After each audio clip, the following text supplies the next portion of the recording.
خلیفہ کے ہم ہیں خلیفہ ہمارا، وہ دل ہے ہمارا آقا ہمارا، ہمارا ہمارا خلیفہ ہمارا، وہ دل ہے ہمارا آقا ہمارا، وہ دل ہے ہمارا آقا ہمارا۔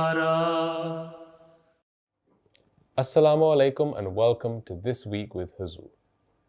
We are honored once again to present highlights of a virtual mulaqat where Hadrat Khalifatul Masih Ayyadahu Ta'ala bin Nasr al-Aziz graciously met with members of Khuddam and Atfal from Finland last weekend. السلام علیکم ورحمۃ اللہ۔ السلام علیکم ورحمۃ اللہ وبرکاتہ، پیارے حضور۔ وعلیکم السلام، بیٹھو۔ Last Sunday, Khuddam and Atfal from Finland, who were gathered in Helsinki, were blessed with a virtual mulaqat with Hazrat Khalifatul Masih V, may Allah be his helper. After a formal session which began with tilawat, hadith, an excerpt from the writings of the Prophet Messiah alayhi salam, a poem, and a short report of the activities of Majlis Khuddam al-Ahmadiyya Finland, the Khuddam and Atfal had the opportunity to ask questions on a range of issues. میرا سوال ہے کہ غصے پہ کیسے قابو پایا جا سکتا ہے؟ آپ اس غصے میں نہیں حضور۔ نہیں ہو، بس اسی طرح رہا کرو، ہمیشہ استغفار کیا کرو۔ جب غصہ چڑھے، آنسر نے فرمایا غصہ چڑھتا ہے نا تو تم بیٹھ جاؤ، زیادہ غصہ چڑھے تو لیٹ جاؤ، یہ منہ پہ چھینٹے مارو ٹھنڈے پانی کے، اور غصہ ٹھنڈا ہو جائے تھوڑا سا۔ شادی ہو گئی ہے کہ نہیں؟ جی حضور، نکاح ہو گیا۔ نکاح ہو گیا، چلو ٹھیک ہے۔ شادی کے بعد خیال رکھنا، استغفار کرتے رہنا، ٹھیک ہے؟ استغفار کرو اور ٹھنڈا پانی پیو۔ آنسر نے فرمایا غصے میں ذرا اچھلنے کودنے کے بجائے نا بیٹھ جاؤ، ٹھیک ہے؟ غصہ ٹھنڈا ہو جائے تھوڑا سا، یہی طریقہ ہے۔ باقی غصہ آدمی کو آتا ہے بعض چیزوں پہ، بعض جائز دفعہ غصہ بھی ہوتا ہے، لیکن اس میں مغضوب الغضب ہوا کہ انسان یہ نہیں ہوتا کہ بغیر سوچے سمجھے جنونیوں کی طرح اگلے کے پیچھے پڑ جائے۔ وہ غصہ ہوتا ہے کسی کی اصلاح کی خاطر، اس کو تربیت کرنے کے لیے تھوڑی دیر کے لیے، اور ختم ہو جاتا ہے، وہ دل میں نہیں رکھا جاتا۔ وہ اصلاح کی خاطر اگر غصہ کبھی کبھی آ جاتا ہے تو اس میں کوئی حرج نہیں ہے، لیکن مستقل عادت بن جانا غصے کی، اور ہر بات پہ چڑ کے بولنا اور غصے سے بولنا، اور اگلا پریشان ہی رہے، تمہارے سے ڈر کے رہے ہر وقت، یہ کہیں جی اصل سے اہل قریب بھی نہ جاؤ تو بڑا غصے والا ہے، یہ نہیں ہوتا۔ اس لیے اصلاح کی خاطر کبھی کبھی غصہ آ جانا اور بات ہے، اور وہ بھی وقتی طور پہ۔ پھر جنونی کیفیت نہیں طاری ہونی چاہیے، عقل سے کام لینا چاہیے، مغضوب الغضب نہیں ہو جانا چاہیے انسان کو، وہ چیز غلط ہے۔ باقی فطرت ہے، تھوڑا بہت غصہ تو آتا ہی رہتا ہے، اور اس میں بھی علاج بتایا آنسر نے کہ استغفار پڑھو، اگر ناجائز غصہ ہے تو بیٹھ جاؤ، ٹھنڈا پانی پیو، ٹھیک ہے نا؟ چلو۔ میرا سوال یہ ہے کہ شادی شدہ زندگی میں بعض اوقات لڑکے یا لڑکی کے ماں باپ کی مداخلت کی وجہ سے یا قریبی رشتہ داروں کی مداخلت کی وجہ سے بعض مسائل پیدا ہو جاتے ہیں، ان کو کیسے حل کیا جا سکتا ہے؟ اگر تو عقل ہے لڑکا اور لڑکی میں تو مسائل پیدا نہیں ہوں گے، ان کو خیال رکھنا چاہیے۔ ایک پہلی بات تو یہ ہے کہ والدین جو ہیں دونوں طرف کے، ان کو خیال رکھنا چاہیے کہ انہوں نے اپنے بیٹے اور بیٹی کو بیاہ دیا ہے تو اب ان کو زندگی گزارنے دیں آرام سے، ان کے معاملات میں دخل اندازی نہ کریں۔ اور اگر کوئی بالکل ہی ٹیڑھے ہیں، دخل اندازی کر دیتے ہیں، تو خامد اور بیوی جو ہے، لڑکا اور لڑکی جو ہیں، ان کو سوچنا چاہیے کہ انہوں نے دوسروں کی باتوں پہ نہیں آنا۔ لڑکی کو خامد کے ساتھ باتیں جو ہیں اپنے ماں باپ سے نہیں کرنی چاہیے، اور لڑکے کو اپنے ماں باپ بہن بھائیوں سے نہیں کرنی چاہیے۔ راز جو ہیں آپس کے وہ راز رکھو، ایک دوسرے پہ اعتماد پیدا کرو، اور یہ آپس میں ایک معاہدہ کر لو کہ ہم نے کسی کی نہ بری بات سننی ہے، نہ دیکھنی ہے، نہ اس کے خلاف بولنا ہے۔ شادی شدہ اچھی زندگی گزارنے کے لیے اپنی آنکھیں، اپنی زبان اور اپنے کان بند کر لو، بڑے آرام سے رہو گے، اور پھر ایک دوسرے پہ اعتماد پیدا کرو، لحاظ رکھو، تو پھر دوسرے لوگ اگر دخل اندازی کریں گے بھی تو ان کی باتیں نہیں سنو گے، ان کو کہہ دو جی میں نے اپنے خامد کے خلاف یا اپنی بیوی کے خلاف بات نہیں سننی۔ تو یہی طریقہ ایک ہے، اگر بڑوں کو عقل نہیں آتی تو چھوٹوں کو عقل کرنی پڑے گی۔ اگر ہر ایک کی باتیں سننے لگ گئے اور پھر ایک دوسرے سے سوال پوچھنے لگ گئے، اعتماد میں کمی ہونے لگ گئی، تو پھر لڑائی جھگڑے ہی شروع ہوتے رہیں گے، پھر اور کچھ نہیں ہوگا، ٹھیک ہے۔ اور برداشت کا مادہ لڑکے کو زیادہ ہونا چاہیے، بعض دفعہ اونچ نیچ ہو بھی جاتی ہے گھر میں تو برداشت کرو۔ نا وہ ایک لطیفہ ہے کہ ایک شخص تھا، اس کو ایک لڑکا ملا، انہوں نے کہا بابا جی سنا ہے آپ کی 30 سال شادی میں ہو گئے اور کبھی لڑائی نہیں ہوئی، کبھی تعلقات خراب نہیں ہوئے، کیا وجہ ہے؟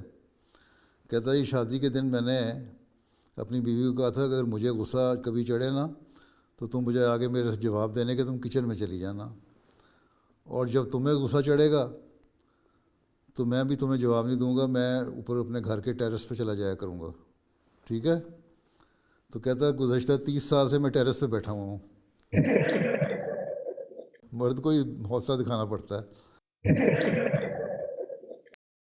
جی جزاک اللہ۔ میرا سوال یہ ہے کہ آج کل جماعت کے اوپر ظلم و ستم بہت بڑھ گئے ہیں، آخر کب تک جماعت کو ان مظالم سے چھٹکارا مل سکے گا؟ کب ملے گا؟ جب آپ اپنی دعاؤں کو انتہا پہ پہنچا دیں گے۔ پہلے اپنا جائزہ لیں، کس حد تک آپ نے اللہ سے تعلق پیدا کر لیا ہیں؟ ہم موسیٰ کی طرح یہ نہیں کریں کہ نظمیں تو گا دیتے ہو، ترانے پڑھ دیتے ہو، کیا اللہ تعالیٰ کے حق ادا کر رہے ہیں؟ ہم اللہ تعالیٰ کی عبادت کا حق ہم ادا کر رہے ہیں؟ اللہ تعالیٰ نے جو ہمیں قرآن کریم میں تعلیم دی ہے اخلاق اور کردار کے بہتر کرنے کی، اس پر ہم عمل کر رہے ہیں 100%؟ کیا ہم رو رو کے اللہ تعالیٰ سے دعا کر رہے ہیں جماعت کی ترقی کے لیے اور ظلموں سے چھٹکارے کے لیے؟ یہ تو ہمارے پہ بھی ڈیپینڈ کرتا ہے نا، باقی یہ وقت لیتا ہے، ایک بعض بار ٹرائل لمبے ہو جاتے ہیں۔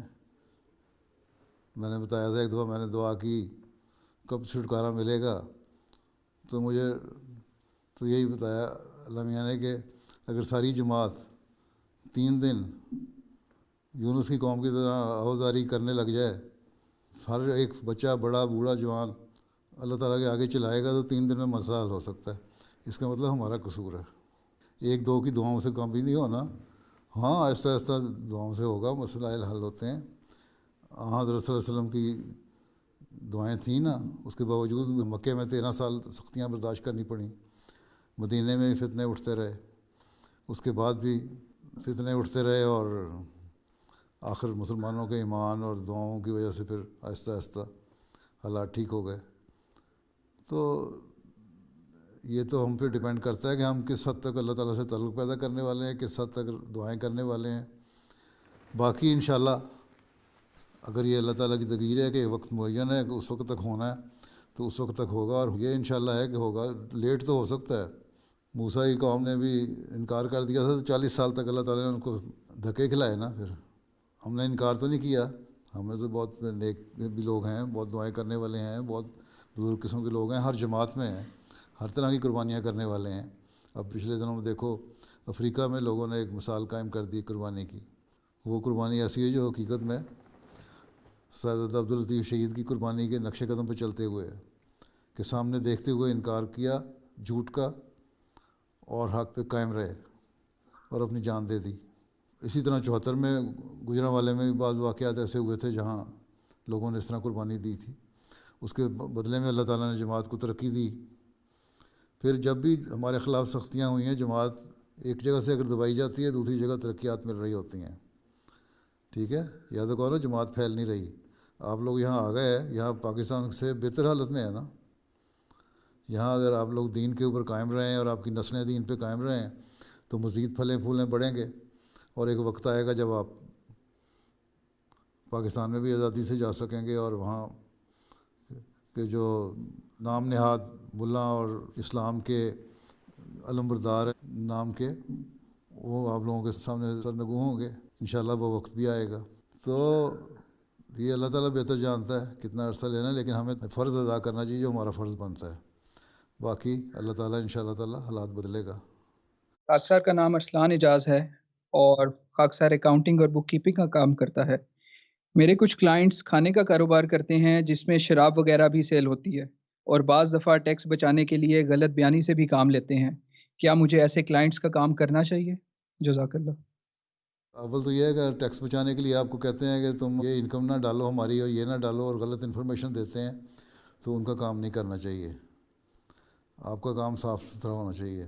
دوسرا یہ ہے کہ کام کرتے ہیں غیر حلال چیزوں کا، تو اس میں آپ براہ راست انوالو تو نہیں ہیں، ان کے اکاؤنٹ صرف دیکھ رہے ہیں، وہ اکاؤنٹس دیکھنے کی حد تک آپ کر سکتے نہیں، تو پھر تو بینکنگ کے نظام میں بھی سود کا نظام جو ہے وہ بھی حرام ہے، اور بہت ساری چیزیں ہیں اس میں۔ ایک پورا نظام جو ہے آج کل کا بگڑ گیا ہوا ہے، اس میں پھر بہت ساری مشکلیں پیش آ جائیں گی۔ سود بھی تو حرام ہے نا، اب ہم نے کوٹ ہی پہنا ہوا ہے، کپڑے پہنے ہوئے ہیں، اسی میں کئی بزنس میں کتنے سود انوالو ہوں گے۔ تو اکاؤنٹ کیپنگ کی حد تک تو ٹھیک ہے رکھنا، لیکن اگر آپ کو یہ پتہ لگ جائے کہ یہ غلط ہے اور مجھے آپ غلط گائیڈ کر رہا ہے ٹیکس بچانے کے لیے، انفارمیشن صحیح نہیں دے رہا، یا کہتا ہے کہ میرا یہاں سے ٹیکس بچاؤ کسی طرح، اگر قانون کے اندر رہتے ہوئے بعض آپ ٹیکس بچا سکتے ہیں اب تو ٹھیک ہے، لیکن جھوٹ بول کے اگر بچانے والی اسٹیٹمنٹ بنا کے دینی ہے اس کو، یا ریٹرن بنا کے دینے ہیں، تو وہ غلط ہے۔ ٹھیک ہے میرا سوال ہے، بعض لوگوں نے گھروں میں کتے بلیاں وغیرہ رکھے ہوتے ہیں اور وہ ان کو پیار سے گود میں بھی بٹھاتے ہیں، کیا اس طرح کپڑے پاک رہتے ہیں اور ان کپڑوں میں نماز پڑھی جا سکتی ہے؟ بات یہ ہے کہ شوقیہ رکھنا تو کوئی چیز نہیں، کسی کام کے لیے کتے رکھنا میں کوئی حرج نہیں ہے۔ بلیاں تو گھروں میں پھرتی رہتی ہیں، وہ تو ہر جگہ پھر جاتی ہیں، لیکن گند وغیرہ کیونکہ وہ کرتی ہیں تو اس لیے ان کی ایک جگہ ہونی چاہیے، ان کو پتہ ہونا چاہیے باہر جا کے۔ ایسی تربیت لوگ دے دیتے ہیں، کتے بلیاں جو رکھتے ہیں ان کی جو اگر انہوں نے گند وغیرہ کرنا ہے تو جا کے باہر خانہ پیشاب کریں ایک جگہ پہ۔ اسی طرح کتے ہیں ان کے لیے گھروں کے اندر نہیں رکھنا چاہیے، باہر ایک جگہ بنا کے رکھیں جہاں سردیوں میں سردی سے بچت ہو اور وہاں وہ رہیں۔ باقی اس کو ہاتھ لگا لینا یا اس کے ہاتھ پھیر لینا، اس کو ہاتھوں سے پیار کر لینا، اس میں تو کوئی حرج نہیں۔ باقی حضرت صلی اللہ علیہ وسلم کے زمانے میں بھی جو بڑے بڑے بکریوں کے ریوڑ لوگوں نے رکھے ہوتے تھے ان کے لیے کتے رکھے ہوتے تھے، اور وہ کتے ان کے ساتھ پھرتے رہتے تھے سارا دن، اور بعض دفعہ ان کے کپڑوں کو ٹچ بھی کر لیتے ہوں گے، وہی جو بعض چراگاہوں میں اپنی بکریاں چراتے تھے ان کے کتے بھی ہوتے تھے، ٹچ بھی کرتے تھے، ان کو ہاتھ بھی وہ لگا لیتے تھے۔ اس کے بعد مسجد میں آتے تھے، مدینے میں آ کے وضو کرتے تھے اور نماز پڑھ لیتے تھے انہی کپڑوں میں ظہر عصر کی۔ اگر تو واضح طور پہ گند نہیں لگا ہوا تو صرف ٹچ کرنے سے گند نہیں ہو جاتا، اوپر سے اسکن تو صاف ہی ہوتی ہے عموماً، ٹھیک ہے۔ باقی یہ کتے بلیاں اگر رکھیں ان کو صاف بھی رکھنا۔ آج کل تو بڑا نظام ہے کتوں بلیوں کو نہلانے کے لیے، انہوں نے شیمپو بھی بنائے ہیں، وہ تو نلو بھی دیتے ہیں، لیکن گھروں کے اندر کیونکہ گند ہوتا ہے وہاں نہیں آنا چاہیے۔ بعض دفعہ تو ایسے بال جھڑتے ہیں ان کے تو ہور بھی آپ کو اکٹھا نہیں کر سکتا اس کو۔ بڑا لکھا تو ہوتا ہے ہوروں کے اشتہاروں پہ کہ یہ کیٹ اور ڈاگ کے اور پیٹس کے بالوں کو اکٹھا کر لے گا، لیکن اکٹھا کوئی نہیں کرتا، پھر بھی کچھ نہ کچھ گند رہ جاتا ہے، تو وہ اس سے علیحدہ بعض دفعہ الرجیاں بھی شروع ہو جاتی ہیں، بیماریاں بھی شروع ہو جاتی ہیں۔ اس لیے کوشش یہ کریں کہ باہر رکھیں۔ یہ لوگ تو کتوں کے منہ پہ پیار بھی کر لیتے ہیں، وہ چیزیں غلط ہیں۔ باقی ہاتھ لگا لینا یا اپنے ساتھ لگا لینا، یا ہاتھ لگا کے ٹانگ سے کسی نے کتے نے رگڑ کھا لی اور اس کو اپنے ساتھ لگا کے کسی نے ہاتھ مل لیا تو کوئی حرج نہیں ہے۔ شکار کے لیے پیرے کے لیے کتے رکھنے چاہیے، صرف شوقیہ پورا کرنے کے لیے بچنا چاہیے اس سے۔ اور بلیاں تو ہر ایک نے رکھی ہوتی ہیں، ہمارے ہاں پاکستان میں بھی بلیاں رکھی ہوتی ہیں لوگوں نے گھروں میں۔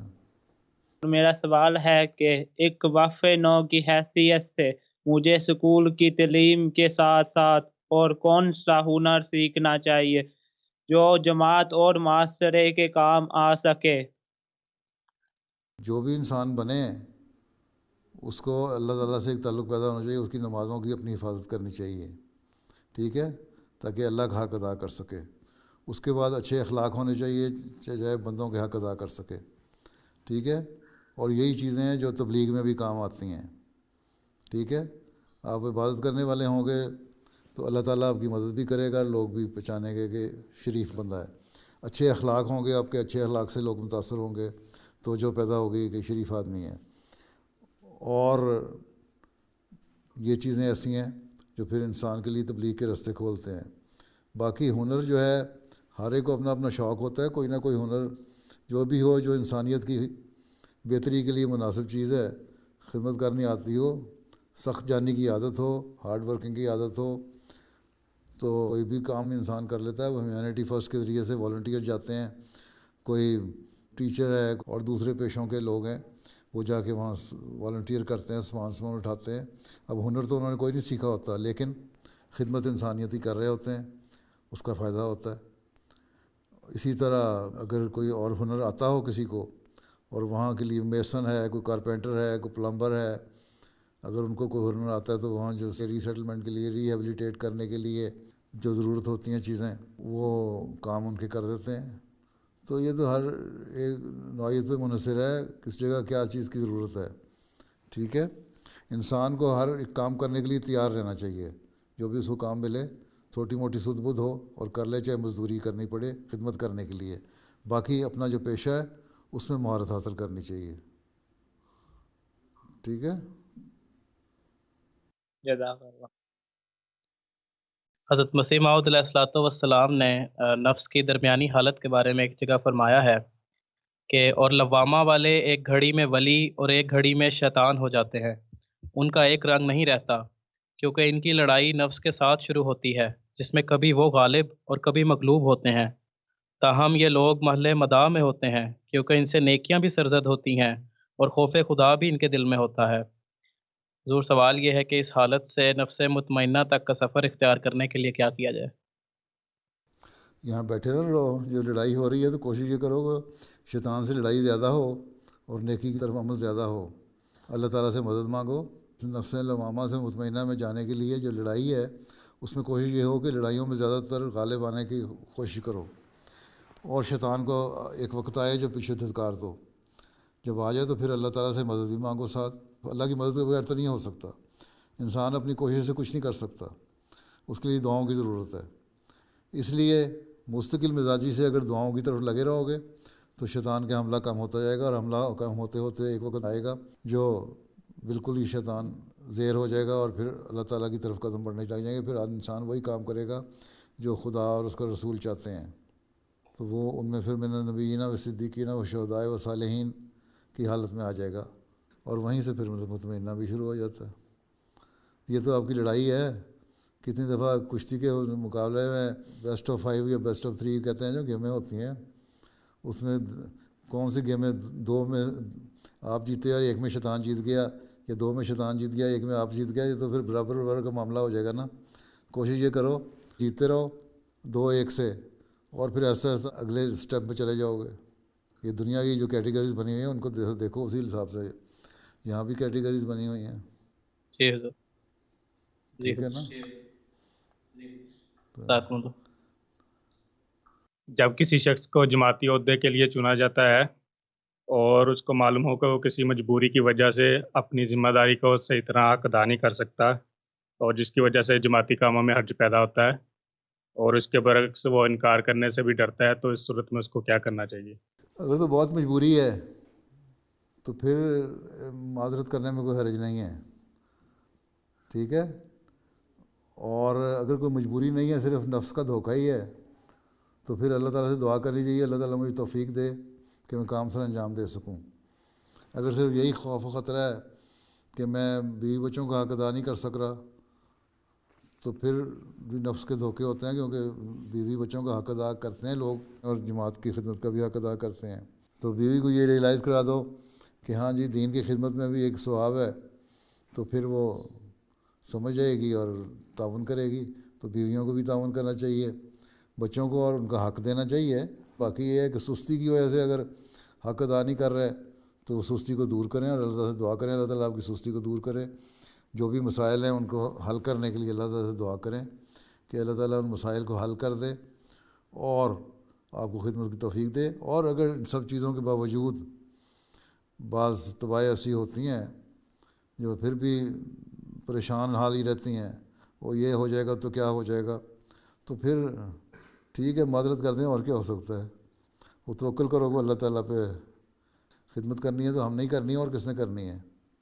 کوئی باہر سے تو نہیں بلانا ہمیں جماعت احمدیہ کی خدمت کرو، آپ نہیں کرنی ہے نا، تو بس پھر قربانی تو کرنی پڑے گی۔ ان کی تو خدمت یہی ہے کہ کل ایک بیچارے بندے کو الزام لگا کے جس نے توہین قرآن کی ہے، ننگا کر کے لوگوں پہ کھینچا سڑکوں پہ، اس کے بعد زندہ جلا دیا اس کو پولیس تھانے سے نکال کے۔ تو یہ تو ان کے کام ہیں، ہم نے اگر ان سے مدد لینی شروع کرتی تو پھر تو یہی ہوگا پھر ہمارا حال بھی۔ اس لیے عاجز بن کے خدمت کرو، اور اپنے گھر میں تربیت ایسی کریں آپ لوگ کہ بیوی بچوں کو بھی یہ ریئلائز ہو جائے کہ ہاں خدمت دین میں فضل الہی ہے، اس کے بدلے میں کبھی طالب انعام نہ ہو، ٹھیک ہے، اور نہ پریشان ہو۔